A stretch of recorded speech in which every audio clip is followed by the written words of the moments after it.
Bonsoir mesdames et messieurs, chers téléspectateurs d'Africable Télévision, la chaîne du continent. Et merci d'être fidèles à notre rendez-vous du vendredi soir pour À votre avis. En première partie d'émission, nous verrons quel sens donner à la démission du pape Benoît XVI.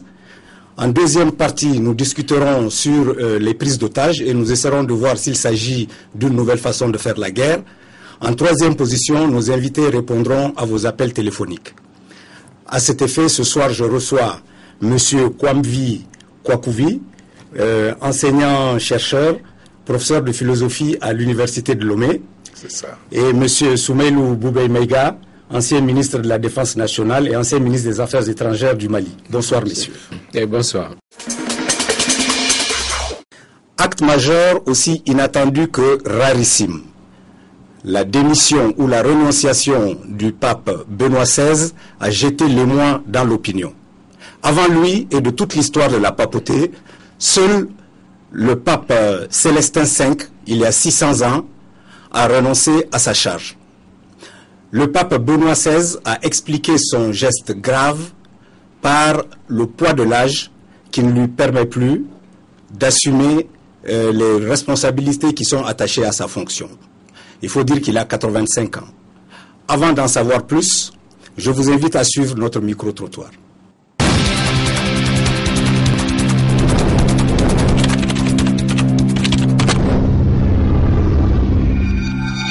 Sa démission est forcément liée à quelque chose qu'on ne peut pas peut-être savoir parce que le monde d'aujourd'hui, vraiment, on peut dire va à l'envers. Donc moi je pense que s'il a démissionné, il doit forcément avoir une forte raison. Si on peut prendre un peu l'exemple sur la France qui vient de légaliser un mariage pour tous. Or pourtant la France et l'Italie on peut dire sont deux pays frères. C'est un pape qui n'est pas vraiment écouté, voilà pourquoi il a démissionné, parce qu'il essaie de parler aux autorités de grandes puissances, mais je pense qu'il n'est pas vraiment écouté. La démission du pape Benoît XVI, comme pour beaucoup, m'a surpris, parce que les papes jusqu'ici étaient âgés et on pouvait même penser qu'ils restaient jusqu'à ce que le Seigneur les rappelle. Le pape a ses raisons, il a ses raisons. L'Église catholique romaine l'a nommé comme le Saint-Père. Et si aujourd'hui, lui qui est le Saint, il prend l'engagement de se séparer de ses fonctions, je trouve qu'il a ses raisons, il a sa raison. Mais en tant qu'un serviteur, je trouve que si c'est Dieu qui l'a établi là, il pouvait assumer jusqu'à ce que Dieu même puisse lui le retirer. La démission du pape doit être un bon exemple pour tout, non seulement pour l'Église, mais aussi pour surtout le gouvernement, les gouvernements africains. S'il trouve qu'il n'est plus capable d'exercer son pouvoir, il doit démissionner. Oui. Il y a sa santé, il perd beaucoup d'aptitude. Alors que représentant du Christ direct sur la terre, s'il sent ses forces lui faillir, c'est normal qu'il démissionne. Oui, c'est normal, parce qu'elle est fatiguée. Et puis je vois que où elle a travaillé qui est arrivé, c'est normal de fatiguer parce qu'on n'est pas le même corps. Si elle demande de démissionner, elle va aller reposer un peu. C'est tout. Peut-être aussi qu'il a ses propres raisons à lui qui lui ont poussé à démissionner. Mais bon, c'est bizarre comme je l'ai dit.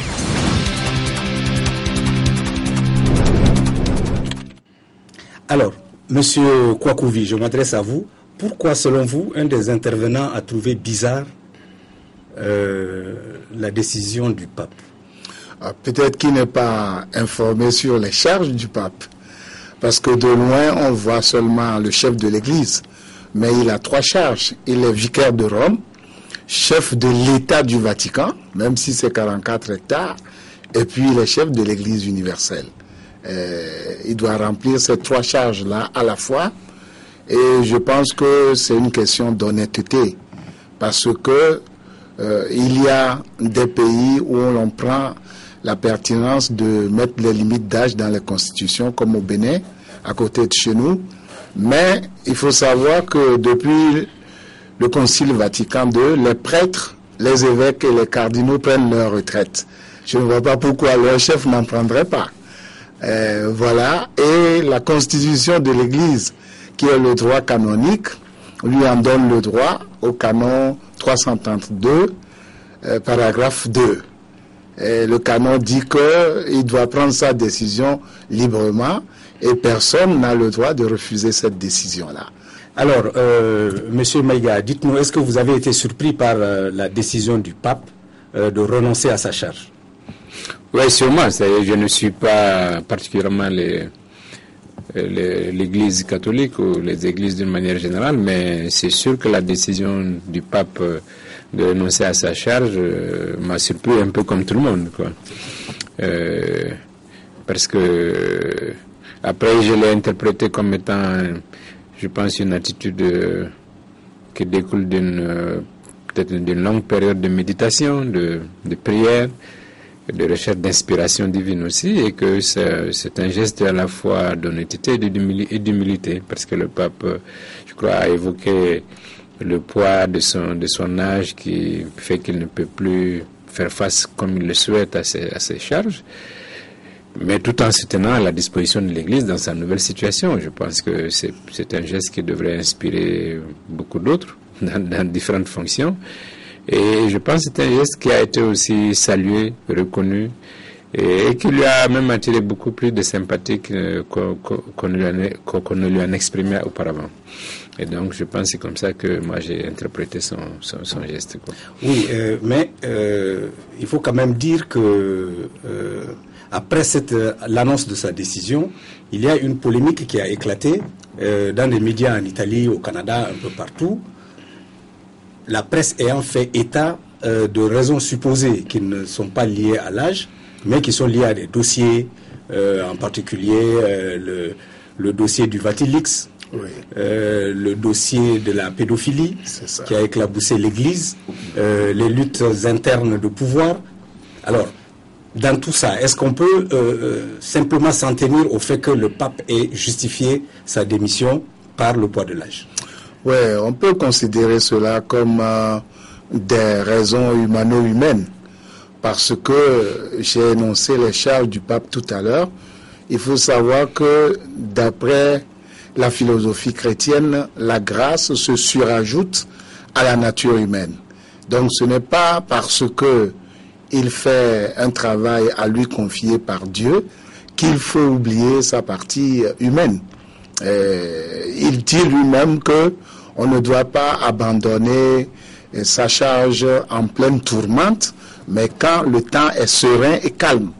Parce que si vous abandonnez en pleine tourmente, c'est que vous obligez votre successeur à prendre la relève. Et je pense que, honnêtement, il a exécuté sa charge jusqu'à ce seuil-là. Et c'est une bonne leçon d'humilité, parce que ce n'est pas le prestige social qui retient les autres souvent. Malgré leurs milliards, ils tiennent coûte que coûte à rester là. On dit aussi que ce n'est pas la mode, ce n'est pas l'orgueil, c'est en pleine humilité. Il ne faut pas oublier que c'est un professeur de théologie qui a écrit plus d'une quarantaine d'ouvrages, qui a voyagé de par le monde et qui a vu de près Jean-Paul II en fin de mission en quelque sorte, attaqué par la maladie de Parkinson, etc. Et peut-être que ça lui a donné beaucoup à réfléchir, mais lorsqu'on voit rétrospectivement les autres, ce n'est pas le temps qu'on passe là-bas qui fait problème. Le pape Jean XXIII n'a fait que 6 ans, mais il a conduit le Concile du Vatican II, qui a apporté l'aggiornamento ou le renouvellement de l'Église.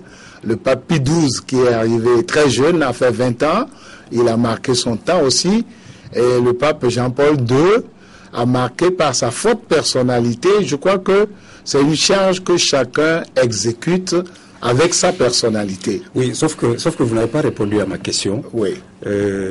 La question était la suivante. Oui. Est-ce que le poids de l'âge est la seule explication de la décision de Benoît XVI de renoncer à sa charge? C'est ce que lui-même il a dit.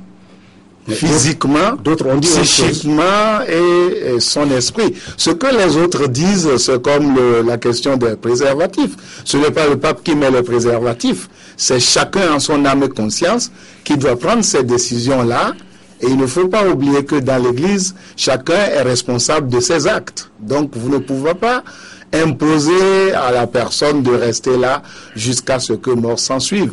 Si Jésus-Christ est tombé 3 fois sur le chemin de Golgotha et qu'il s'est relevé, c'est qu'il avait une charge divine à lui confiée par son Père. Il ne pouvait pas s'arrêter en chemin. C'est la lecture que moi je fais en tant que philosophe et en tant que croyant. D'accord. Monsieur Mega, quand le pape démissionne volontairement en disant je me sens fatigué, j'ai un grand âge, 85 ans, je ne peux plus accomplir mes responsabilités, je rends le tablier. Vous, en tant qu'homme politique africain, ça vous fait penser à quoi ou à qui? Non, ça me fait penser simplement à ce que j'avais dit auparavant. Je pense que c'est une attitude profonde d'humilité qu'il faut respecter en tant que tel.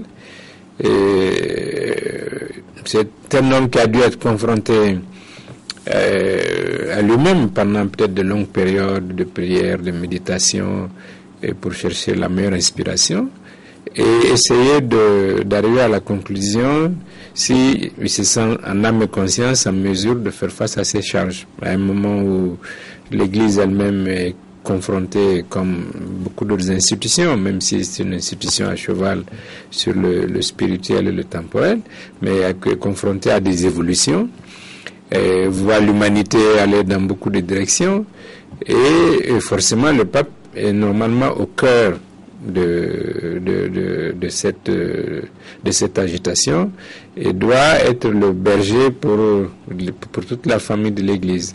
Et si à son âme et conscience il s'est rendu compte qu'il ne peut pas physiquement, psychologiquement faire face à toutes ces évolutions, je pense qu'il en a tiré la bonne conclusion. Cela dit, je dis, c'est peut-être une attitude qui devrait inspirer aussi tout un chacun au poste où il est, dans la position où il se trouve, pour qu'à chaque moment, dans l'exercice des fonctions ou des charges qui nous sont confiées, que nous puissions en toute honnêteté évaluer si nous sommes à la hauteur de ces charges, et si, parce que ce sont des charges qui sont des charges d'intérêt commun, qui sont des charges au service de la communauté, au service de l'humanité, et dès lors que ce ne sont pas des charges à des fins personnelles, il faut chaque fois en toute conscience décider de ce qu'on doit faire. Monsieur Kouakouvi, la baisse des vocations dans le catholicisme est un fait. En réalité, c'est de plus en plus d'Afrique que sont exportés, entre guillemets, des prêtres vers l'Occident. Est-ce que cela signifie que l'Afrique est l'avenir du catholicisme? On peut l'entendre selon les perspectives. On peut dire que vu humainement, c'est une chose parce que les Européens sont en pleine déconstruction. Et on peut même dire qu'ils sont à la fin de leur civilisation, en ce sens que la laïcité est partie très loin. Ils sont en pleine déconstruction de la raison, qui s'est transformée en raison d'État. Et ils sont en pleine déconfiture morale, puisque les histoires de mariage pour tous renvoient à la fin de la civilisation gréco-romaine. C'est des signes de décadence que Friedrich Nietzsche avait annoncé avec la mort de Dieu, mais il avait mis en garde tout de suite en disant que l'État va prendre la place de Dieu et la science allait prendre la place de la religion. Donc tout ce que les Africains ont à faire, ce n'est pas s'arrimer à cette fin-là, parce que vous avez entendu dire que dès qu'on a donné le mariage pour tous en France, les handicapés veulent une loi sur leur joie à la jouissance corporelle.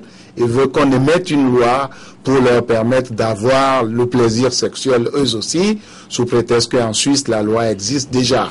Donc, c'est la boîte de Pandore qui est ouverte et l'Afrique ne peut être l'avenir de l'Europe sur le plan spirituel que si elle joue clairement son rôle, comme a dit le pape Benoît XVI, que les prêtres soient clairs et sincères dans leur vocation.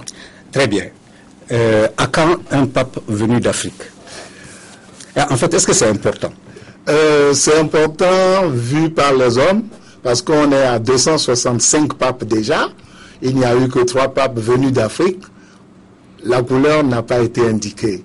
Donc, tout le monde peut espérer que le 266e soit un Africain, mais il ne faut pas oublier le fait que sur le plan dogmatique, c'est le Saint-Esprit qui indique les voies et il faut faire confiance aux 117 cardinaux qui seront en conclave.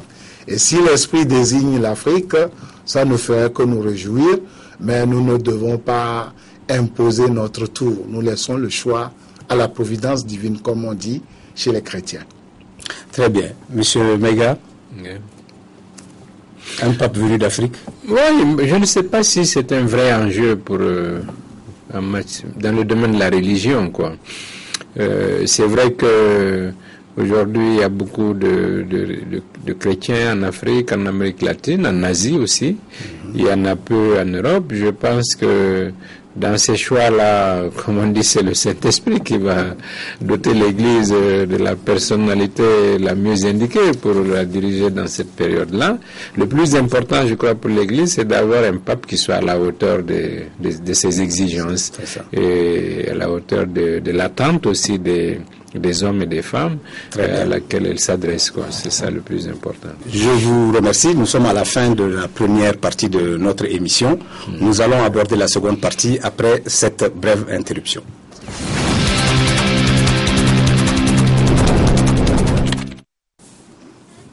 Les prises d'otages sont-elles devenues des approches tactiques dans le grand théâtre guerrier qui se déploie dans certaines parties chaudes de notre planète? Niger, Mali, Nigeria, Somalie, Algérie, Cameroun, et j'en oublie beaucoup certainement. Chacun de ces pays a connu des prises d'otages, des personnes innocentes qui sont devenues par la suite des pions entre les mains de belligérants dits atypiques. Alors, est-ce que la prise d'otages est un acte de guerre? Avant d'entrer dans le débat, nous allons suivre le micro-trottoir.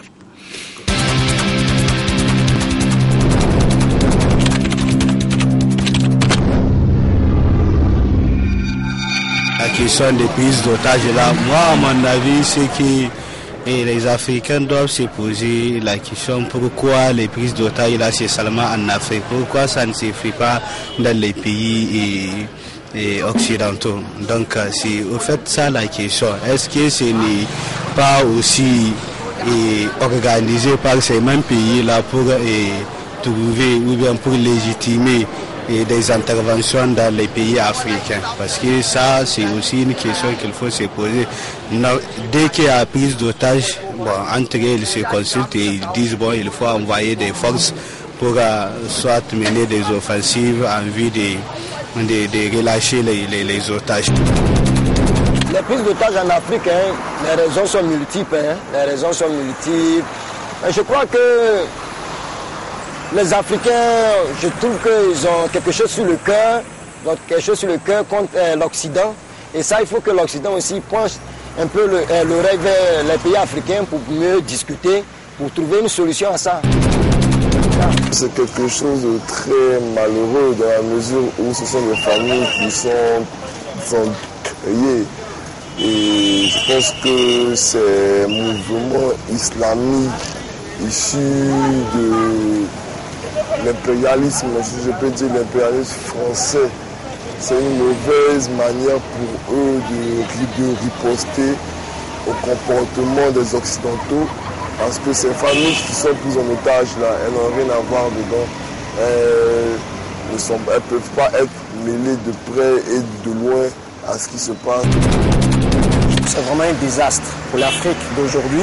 Et si il arrive qu'on va prendre des gens en otage pour pouvoir se faire entendre, là maintenant ce n'est plus quelque chose de revendication, ça devient de la criminalité et d'une guérilla, parce que ces gens qui kidnappent les gens aujourd'hui, il y a certains qui demandent des rançons, il y a d'autres aussi qui disent qu'ils ont kidnappé des gens pour, comment on appelle, pour tel motif, pour quel motif, mais ce n'est pas normal. Parce que qu'est-ce que nous, la jeunesse d'aujourd'hui, nous donne comme enseignement ou exemple?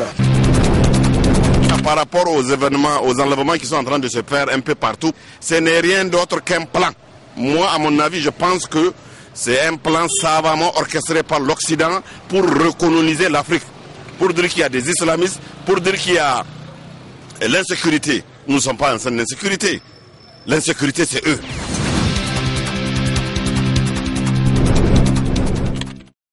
Voilà. Monsieur Maïga, est-ce que la prise d'otages dans les pays que j'ai cités en introduction peuvent être considérés comme des actes de guerre? Oui, c'est-à-dire que depuis le début des années 2000, nous avons constaté que la prise d'otages contre paiement de rançon est devenu un mode d'action d'un certain nombre de groupes. Je dois rappeler que dans le cas du Mali, et dans le cas du Sahel, les premières prises d'otages remontent aux années 2003, je crois, quand il y a eu une trentaine d'otages, enfin de touristes européens qui avaient été enlevés dans le sud de l'Algérie et qui avaient traversé la frontière pour être libérés au Mali contre une rançon de 5 millions d'euros à l'époque, je crois. Et depuis lors, c'est une technique qui a continué, c'est un mode d'action qui a continué et qui était devenu typique de groupes qui sont assimilés à des groupes djihadistes et puis des groupes terroristes, qui s'en servent pour deux raisons. La première, d'abord, c'est pour avoir des ressources financières, pour s'équiper, s'armer et accroître leur capacité de recrutement et d'intervention. Et la deuxième raison, c'est pour progressivement aussi organiser leur mainmise sur les zones qu'ils contrôlent. Et de 2010 à 2012, il y a eu à peu près 38 enlèvements d'occidentaux dans la région, et cela a rapporté à peu près plus de 100 millions de dollars aux groupes qui s'en sont rendus coupables.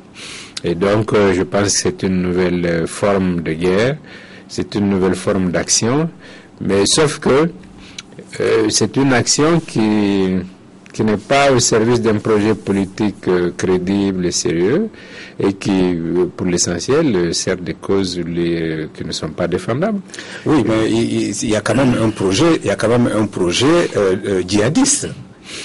Oui, le projet djihadiste tel que nous le vivons et tel que nous le connaissons depuis quelques années, c'est de contester par la terreur et la violence sur les populations, sur les partenaires de développement, sur toutes les actions de développement, donc d'essayer d'imposer par la terreur un certain nombre de comportements et de croyances. Et on a vu que chaque fois qu'ils ont pu contrôler un territoire, on ne voit pas quel est le projet qu'ils portent et qui fait épanouir la société, qui fait épanouir les populations, qui ouvre des perspectives quelconques. Au contraire, ils ont partout essayé d'imposer des comportements arriérés à tout le monde. Et donc, fondamentalement, c'est des gens qui veulent, par la violence et la terreur, s'imposer aux populations, s'imposer aux États et détruire tous les liens de cohésion sociale et qui sont devenus de fait une menace aussi à la fois contre les États et contre les sociétés. Oui, alors Boko Haram qui a revendiqué l'enlèvement d'une famille française dans le nord du Cameroun a fait une déclaration adressée dans un communiqué au gouvernement français dans lequel ils disent vous avez voulu la guerre, nous allons vous faire la guerre. Alors, c'est une organisation contre un État. C'est nouveau, ça.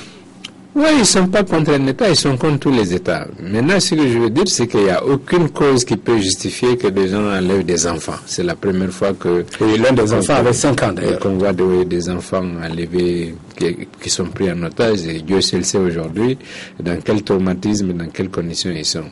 Et fondamentalement, tout ça se ramène à des problèmes d'argent, parce qu'en fait, Boko Haram, depuis un moment...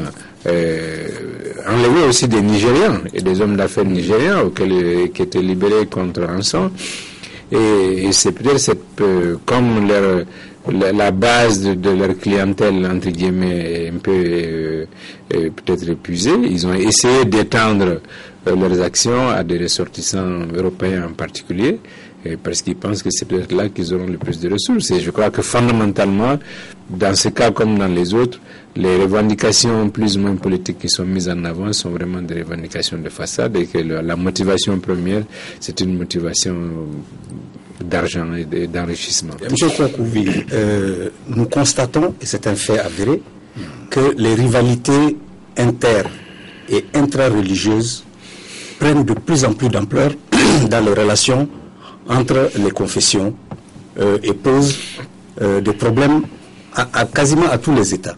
Est-ce que ces rivalités ne sont pas devenues aujourd'hui un problème de l'humanité? Un problème de l'humanité, ça allait très vite en besogne, parce que la lecture que la radio trottoir a indiquée, c'est que les gens font une lecture géopolitique d'un problème éthique et moral, parce que l'Afrique est le ventre mou de la planète où l'État a échoué. Il ne faut pas oublier que nos États dépensent beaucoup plus pour l'armée que pour la santé et l'éducation. Donc, si malgré ces dépenses-là, ils ne peuvent pas protéger la population, c'est qu'il y a un problème d'insécurité sur la population, ce qui fait l'échec de l'État-providence. Parce que nous avons copié l'État, c'est bien, pour son prestige, mais ce que les États du Nord qui nous ont colonisés font, nous ne le faisons pas. Vous pouvez prendre une quarantaine d'Africains, leur État s'en fout. Vous prenez un seul Français, vous avez affaire à toute la France. C'est ça la grande différence, et ça devait nous faire réfléchir, parce que c'est vrai, nous sommes riches potentiellement à cause de nos minerais et de nos productions, mais croire que c'est une guerre de religion ou bien que c'est une guerre géopolitique des riches contre les pauvres, je m'inscris en faux contre cela. Il faut vous rappeler que Malcolm X, notre grand frère des États-Unis, a changé de religion en sortant de l'islam américain, du retour du pèlerinage à la Mecque. Donc, ces questions ne nous font pas réfléchir assez, et il ne faut pas oublier non plus qu'en Afrique, ceux qui ne croient pas encore en Dieu sont beaucoup plus nombreux dans tous nos pays que tous ceux qui sont convertis. Très Donc, bien. il faut pas faire une autre lecture du problème. Très bien. Monsieur Mega, Oui. alors, il semble que nos États, dans leur gouvernance, ont peut-être fait le lit de ces situations que malheureusement nous vivons un peu partout, en particulier aujourd'hui au Mali. Alors, que faire pour que les milliers de jeunes Africains désœuvrés, désocialisés et en déshérence nationale ne deviennent pas des forces négatives organisées contre leurs propres États? Parce qu'on risque d'aller vers ça. Oui, non, vous savez, en fait, les comportements auxquels nous assistons sont le fruit d'une combinaison, d'une imbrication de facteurs très nombreux. Et fondamentalement, il y a certainement des pertes de repères, des pertes d'identité. Il y a aussi la concurrence autour du contrôle des ressources, autour du contrôle des pouvoirs. C'est tous ces facteurs qui font que des gens instrumentalisent l'appartenance religieuse, l'appartenance identitaire pour mobiliser des forces et se constituer et avoir une capacité d'influence. Maintenant, bien sûr, il faut que nous soyons dans des sociétés qui offrent plus de perspectives à tout le monde, qui offrent plus de perspectives d'épanouissement, plus de perspectives de réalisation impersonnelle, mais dans un projet collectif. C'est évident que il y a encore beaucoup de choses à faire. Il n'y a pas une corrélation automatique entre le fait d'être jeune, désœuvré et la criminalité. Bon, c'est un ensemble de facteurs. Il faut bien sûr que nous essayons de travailler à avoir des sociétés qui donnent de la chance à tout le monde, qui donnent d'abord une bonne éducation à tout le monde. Je pense que fondamentalement, s'il n'y a pas un corpus de valeurs communes, de valeurs positives, inculquer aux jeunes à travers la société, à travers le système éducatif, et puis après que les jeunes générations puissent se réaliser, parce qu'il faut dire aujourd'hui que les jeunes sont confrontés à d'énormes problèmes et que très souvent ils manquent de perspectives et qui sont donc faciles à embarquer dans toutes sortes d'aventures. Et donc je crois que c'est un défi qui est lancé à tout le monde. Alors, est-ce que vous pouvez nous dire ce que peuvent être les impacts d'une prise d'otage sur le gouvernement dont les ressortissants sont enlevés et qui se trouve en guerre sur un théâtre d'opération extérieure? Vous parlez clairement du cas de la France. Le premier impact d'abord, c'est que contrairement, comme l'a dit notre collègue, contrairement à nos États, à nos gouvernements, les gouvernements occidentaux sont en général beaucoup plus interpellés sur la sécurité de leurs citoyens, sur la défense de la sécurité de leurs citoyens. Et donc, c'est une responsabilité fondamentale pour eux. La pression de l'opinion, la pression des familles, leur sens aussi de leurs responsabilités, vraiment les mettent quelquefois dans des situations difficiles et les soumettent quelquefois à des pressions, à des arbitrages qui ne sont pas toujours simples. Donc ça, c'est la première des choses. Maintenant, ils sont aussi confrontés à des questions d'arbitrage sur le plan des principes. Est-ce qu'on doit négocier avec des terroristes? Et surtout, est-ce qu'on doit payer une rançon à des terroristes pour faire libérer des otages?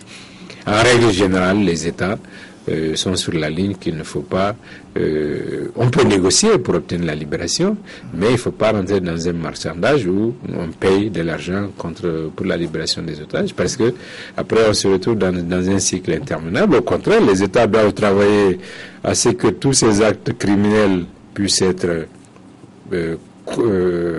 contenus, puissent ne pas se commettre, et puisse être puni le cas échéant. Bon, cela, bien sûr, nous amène nous-mêmes à revoir tous nos dispositifs de sécurité, parce que quand vous voyez les frontières entre nos pays, je ne sais pas si vous avez vu la frontière à laquelle les otages sont censés avoir été enlevés, bon, c'est un morceau de bois, un demi-tronc d'arbre entre le Nigeria et le Cameroun, et qui fait que, bon, il y a une très faible présence de l'État. Je pense que tout cela nous ramène aussi maintenant à la nouvelle la responsabilité de nos États dans le contexte actuel, et comment adapter nos capacités de réponse, nos capacités de surveillance surtout, et comment vraiment assurer la sécurité des biens et des personnes sur nos territoires respectifs. Monsieur Kwakouvi,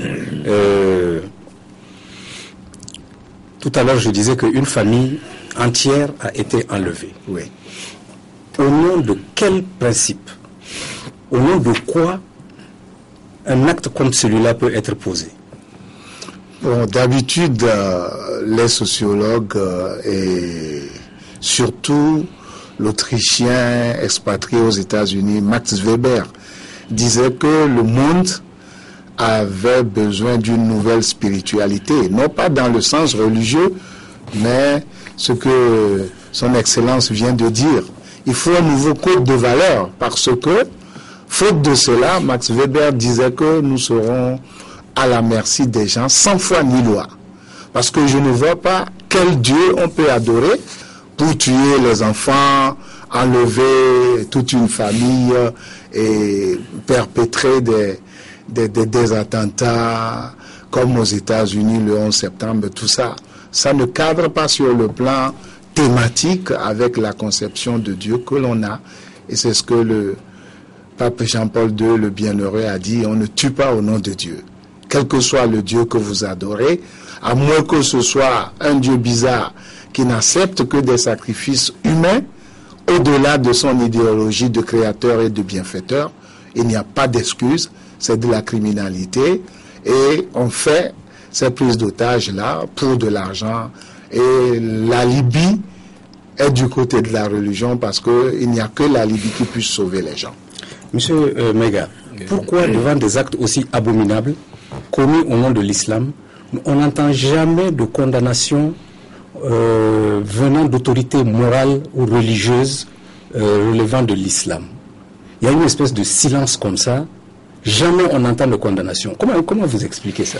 Bon, c'est peut-être dû à la manière dont l'islam est organisé, mais je dois dire quand même que ces derniers temps, dans le cadre de ce qui s'est passé dans le nord du Mali, plusieurs leaders religieux, musulmans en particulier, se sont relayés pour condamner les actes de barbarie et de violence qui ont été commis. Mais ça c'est au Mali. Moi, je parle par exemple de El Azhar, je parle de la Mecque, Istanbul. On n'entend pas tout ça là. Je pense qu'il y a eu des condamnations qui ne sont peut-être pas bien entendues. C'est certain que à un moment donné, la religion, au niveau de la religion, on ne peut pas occulter la nécessité de discuter aujourd'hui de la question de l'islam en politique, de la manière dont l'islam est perçu par un ensemble de sociétés, et du rôle qu'il devrait jouer, du rôle en tant que religion de paix, en tant que religion universelle, en tant que religion de fraternité, et probablement de travailler à une meilleure organisation, pour que n'importe qui ne devienne pas prêcheur, n'importe qui ne devienne pas imam, n'importe qui ne devienne pas...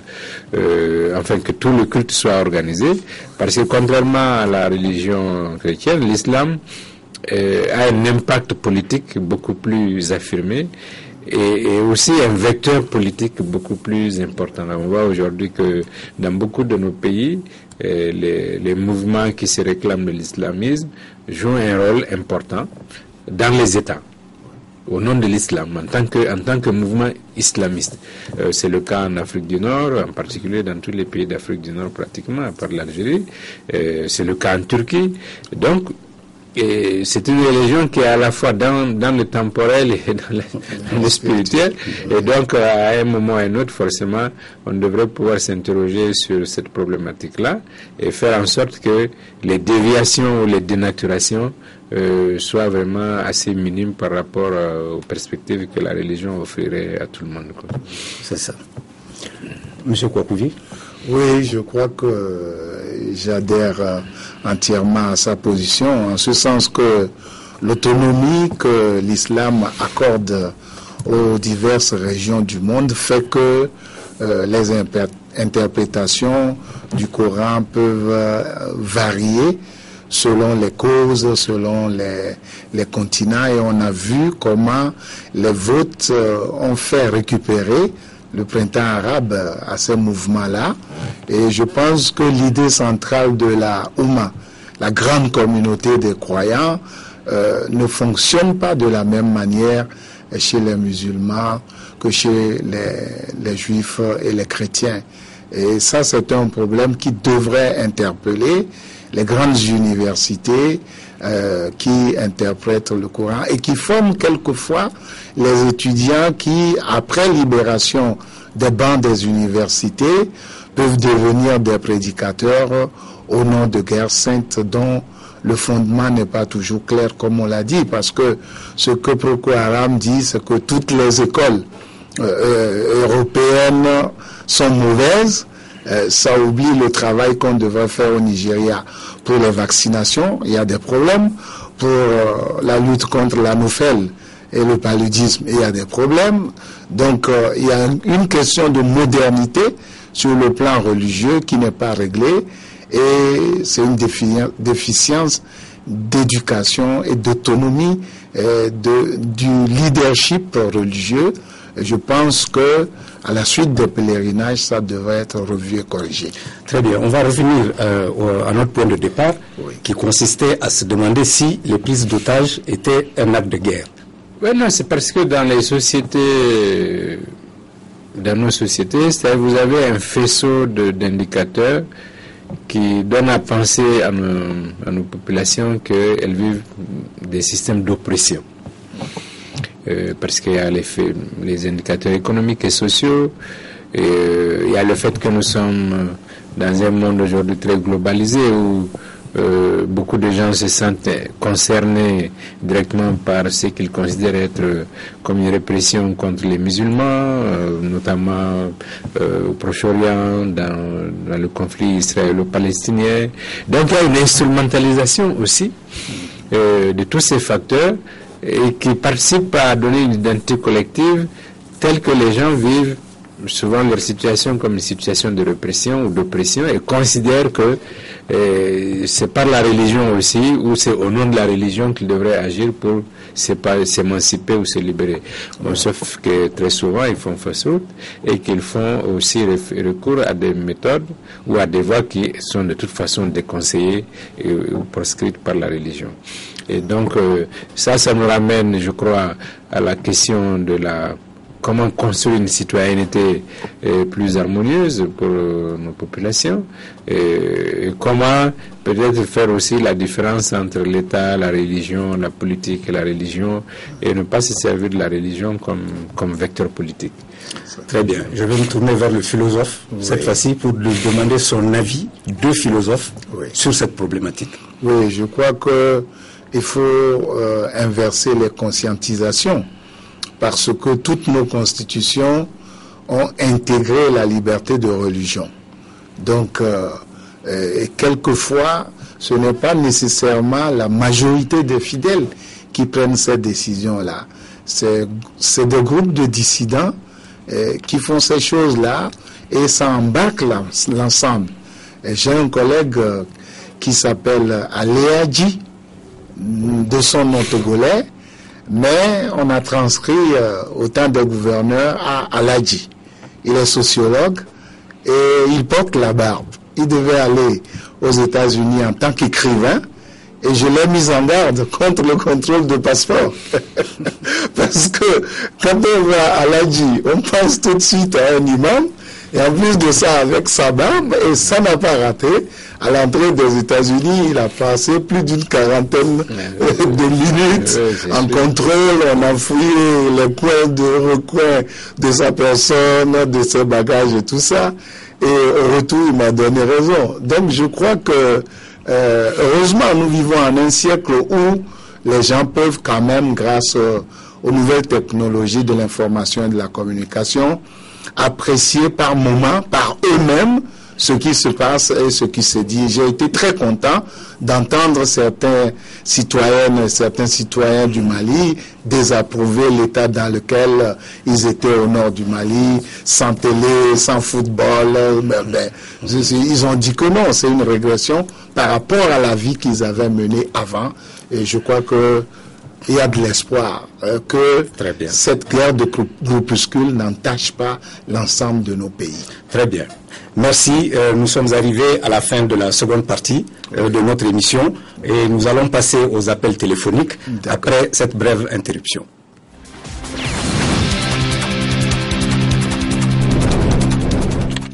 On me signale que nous avons M. Guindo qui téléphone du Mali en ligne. Monsieur Guindo? Oui. Vous êtes à l'antenne d'Africable Télévision pour avoir votre avis. D'accord. Posez votre question. En fait, d'une question, c'est plutôt une réponse que j'avais donnée, n'est-ce pas, concernant la démission du pape. C'est ça, allez-y. Permettez-moi d'indiquer que j'ai beaucoup de respect, d'admiration, de la sympathie à l'égard de nos chefs spirituels religieux, en général, donc en l'occurrence à l'égard du Saint-Père. Et donc, ce qui a amené le pape à démissionner, à mon avis, je présume que sa démission est consécutive aux maux qui minent donc l'Église catholique de façon globale. Et je citerai pêle-mêle les accusations de supposés actes de pédophilie que pratiqueraient les prêtres et les évêques à l'égard des gamins. Il y a le majordome aussi qui a dérobé des documents ultra sensibles qui sont retrouvés sur la place publique. Donc c'est le comble. Vous imaginez un peu quelqu'un qui partage votre quotidien, qui vous sert à manger, qui vous sert à boire, qui vous aide à porter vos habits et éventuellement vous aide à faire, comment dirais-je, votre lit. Et que du jour au lendemain, vous constatez que cet homme de confiance donc vous a poignardé, si vous le permettez, dans votre dos. Et il y a également, à mon avis, la prolifération des temples, des églises donc, qui contribuent à fragiliser l'Union catholique. Monsieur Guindo, nous vous remercions pour votre contribution. Je vais me tourner vers nos invités pour leur donner la parole afin qu'ils réagissent. Monsieur Kouakouvi. Je pense que Monsieur Guindo a raison. Tout ce que moi je peux ajouter en tant que croyant, je l'avais dit au passage, il y a la partie humano-humaine de la charge du pape, et puis il y a la partie divine. Le pape a dit en son âme et conscience, après prière et méditation, il a renoncé à sa charge. Je crois que la responsabilité lui reste entière. Ce que les hommes peuvent en dire, c'est bien, mais ce que Dieu peut en dire, je pense que c'est mieux. Très bien. Oui, non, je pense qu'il a beau être pape, il n'en est pas moins homme. Et donc, il a dû estimer que ses forces physiques et spirituelles ne lui permettent plus de faire face à ses charges. Et que probablement il serait plus utile à l'Église dans une autre position. C'est ça le plus important, je crois. Et il faut souhaiter que l'Église puisse continuer d'inspirer encore beaucoup d'hommes et de femmes. Et de toute façon, l'Église, comme beaucoup d'autres institutions, se trouve confrontée à des évolutions totalement inattendues. Et bon, mais c'est l'humanité, c'est l'histoire de l'humanité, hein. Et chaque institution est obligée de s'adapter d'une manière ou d'une autre, quoi. Aujourd'hui, l'Église est confrontée à des problèmes qu'elle ne connaissait pas il y a quelques années ou il y a quelques siècles. Et elle a besoin de d'encore plus de foi, de spiritualité pour y faire face, quoi. On me signale que nous avons Monsieur Nestor Deli qui appelle du Tchad. Monsieur Deli. Oui, bonjour. Bonjour Monsieur Deli, vous êtes sur Africable Télévision. Merci. Allez-y. Oui, en lien avec la démission du pape Benoît XVI. Moi, je ne suis pas du tout surpris parce que en 2005, au moment où il succédait à Jean-Paul II, on l'appelait déjà le pape de la transition en raison de son âge. À mon avis, tout semble être parti de nombreux scandales que connaît l'Église catholique aujourd'hui. D'abord, la controverse autour du préservatif qui a mis en cause le dogme de l'infaillibilité du pape. Je vois en deuxième point les différents scandales qui esclavisent l'Église catholique ces dernières années. La pédophilie, l'homosexualité et bien d'autres. Tout cela vient mettre en mal l'éthique sexuelle catholique au point où le profit du ministère de l'Église est déformé. Enfin, le dernier problème qui a conduit Benoît XVI à démissionner, c'est le vol de documents secrets par Paolo Gabriele, le majordome du pape, suivi de la publication du livre d'un journaliste italien intitulé Sa Sainteté, les documents secrets de Benoît XVI. Merci M. Deli, nous allons nous retourner vers nos invités qui vont réagir sur votre opinion. Oui, la première réaction, c'est que l'infaillibilité du pape n'affecte pas les problèmes quotidiens. Et en 2013, le pape n'a joui de ce privilège que 3 fois. Donc ça concerne les dogmes, par exemple celui de l'Immaculée Conception. Et lorsque le pape en a parlé ex cathedra, et juridiquement, même sur le plan métaphysique, il n'est pas absurde de penser que on n'aurait pas pu concevoir le Christ dans un corps entaché par le péché originel. Donc c'est le dogme de l'Immaculée Conception qui ne se trouve pas dans la Bible, ni dans l'Ancien Testament, ni dans le Nouveau Testament, mais qui a été le fruit du travail du magistère. Il ne faut pas oublier que le pape ne gouverne pas seul, comme nos chefs d'État quelquefois. Il est entouré d'un brain trust constitué par les jésuites qui font 17 ans d'études, plus les dominicains. C'est des gens très calés sur le plan scientifique. Mais le dogme de l'infaillibilité du pape n'affecte pas ni l'avortement, ni les préservatifs, ni ce qu'on peut penser. Voilà ce que je voudrais faire comme commentaire. Très bien. Bon, moi je me dis, il faut s'en tenir à ce que le pape lui-même a dit dans sa grande sagesse. Il a prié, il a médité, il est arrivé à la conclusion que il pouvait plus rester, il pouvait plus faire face à ses charges en considération de son âge. Et puis des problèmes, parce que c'est pas sa génération aussi, nous sommes au XXIe siècle. Oui. Et aucune institution n'est plus à l'abri d'un certain nombre d'évolutions de la société humaine. Et je pense que la capacité de renouvellement ou de résistance de l'Église dépendra de sa capacité à répondre aussi aux attentes de ses fidèles. Nous avons M. Camille Itouagatse qui appelle de Brazzaville. Monsieur Camille? Oui. Vous êtes en ligne sur Africable Télévision. Bonjour. Bonjour, monsieur. Allez-y, nous vous écoutons. Oui, non, je voulais donner, merci beaucoup de m'avoir donné cette occasion. Et je voulais donner mon avis sur la démission du pape Benoît XVI. Je trouve en ce pape une responsabilité humaine parce qu'il a pris le pouvoir religieux qu'il avait comme un pouvoir humain. Et comme tout homme, il peut se fatiguer, il a un corps, il est fait de sang, de chair et d'os. Donc, il a géré un pouvoir, il a trouvé que le moment était arrivé, que son corps ne répondait plus au pouvoir et au travail qu'il avait à faire. Il a abandonné parce qu'il ne répondait plus aux aspirations, son corps ne travaillait comme il se devait.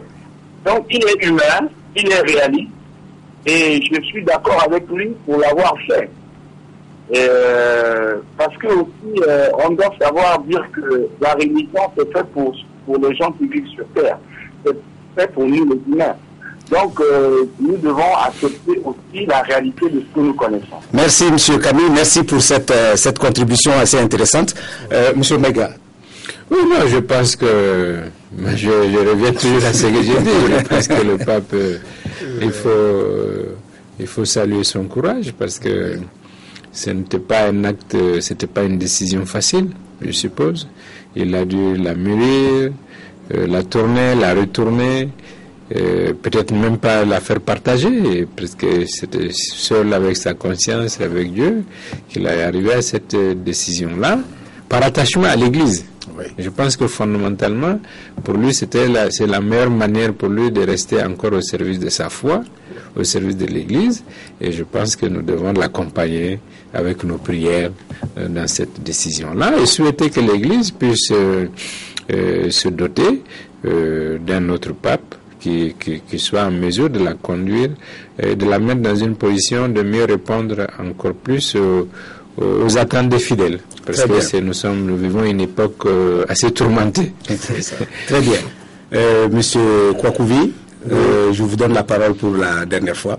Bon, je crois que, comme le pape l'a dit, notre monde subit des changements accélérés et il faut toute la pertinence, le courage et l'humilité pour ne pas s'accrocher aux choses. Monsieur Kwakouvi, Monsieur Mega, je vous remercie d'avoir accepté de participer à cette émission. Mesdames et messieurs, nous sommes arrivés donc au terme de À votre avis pour ce soir. La semaine prochaine, nous aurons deux sujets. Le premier, c'est quel bilan tirer des politiques de promotion de la femme en Afrique. Le second sujet, c'est la libre circulation des personnes et des biens en Afrique. Quelle réalité? Voilà. Vous pouvez participer, comme vous le savez, à cette émission en appelant au 00223 44 20 80 80 ou en envoyant vos SMS au 00223 74 22 59 73 et vos mails à votre avis @africabletelevision.com comme cela s'est inscrit sur votre écran. Bonne soirée, merci et à vendredi prochain.